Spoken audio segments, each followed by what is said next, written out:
Morning, it's the 17th of June 2025. I said I'm wearing the same clothes, hat as I had on yesterday, because it's actually yesterday. I'm doing this on the 16th, but just for this morning I'm going to be attending the picket line. The bin men are on strike. They've been on strike 10 months in Sheffield. Going to be attending the picket line this morning. I'm going to be coming live from there at 8 o'clock. We're on Lumley Street, Sheffield 4. If you can come along, let's have a fucking laugh. Let's support them lads who've been on strike 10 months. And then after that, at 11 o'clock, I'm going down to, there's a protest against Sheffield Forge Masters who are making parts for F-35 fighter jets, so Israel can bomb fucking people in them jets. So I'm going to leave you with this clip. On Saturday at the Orgreave rally, I had the good fortune to meet Watty Watson, the youngest Scottish miner, psyched way back in 1984, and he did a speech, and well, what I liked about it was clear, concise, which is more than I do, and it was short, 4 minutes, which is just enough for a speech, I reckon, although I got money here speaking for fucking a lot longer than that, so I'm out to talk. But I'll leave you, Watty. Nice to meet you, Watty, and solidarity, my mate. And if anybody's back, I'll be live at 8 o'clock and probably at 12 o'clock. Thank you for that introduction. Hey. Hello, comrades. My name is Andrew Watty Watson. I'm from Benarty, in the Kingdom of Fife in central Scotland.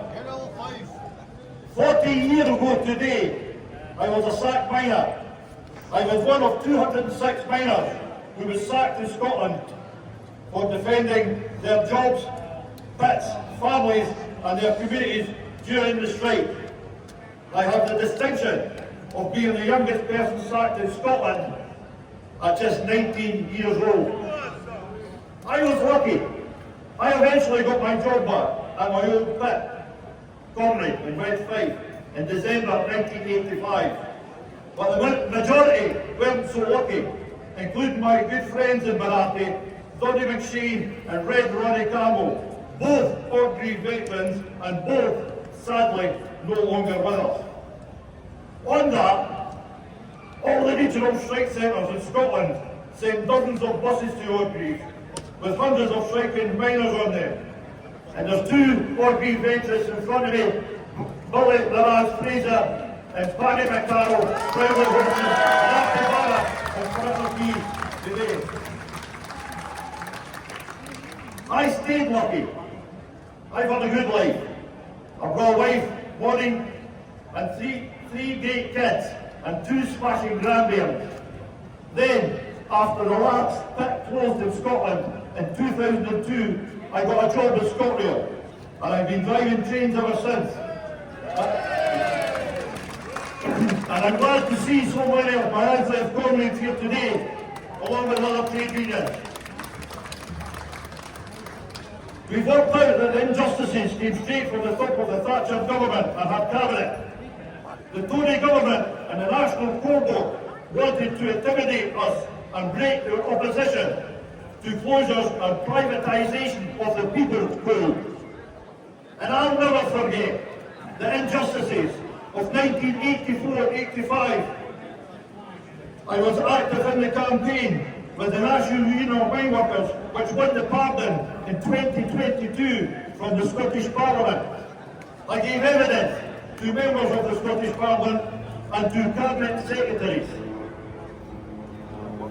As campaigners, we've changed the story of the strike in Scotland. It's recognised that we fought a good fight in 1984-85 and we can hold our heads up high.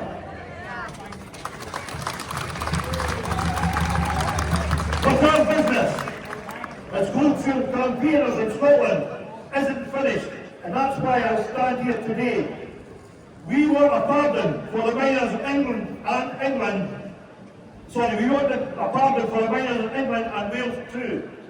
We want financial compensation for every miner in Scotland, England and Wales who were convicted, and for every miner in Scotland, England and Wales who were sacked during the strike.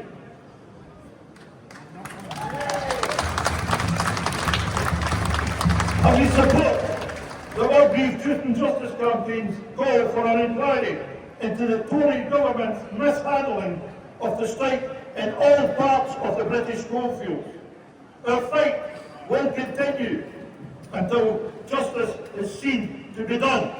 I will remember and I will recover. I will never forgive and forget. Thank you.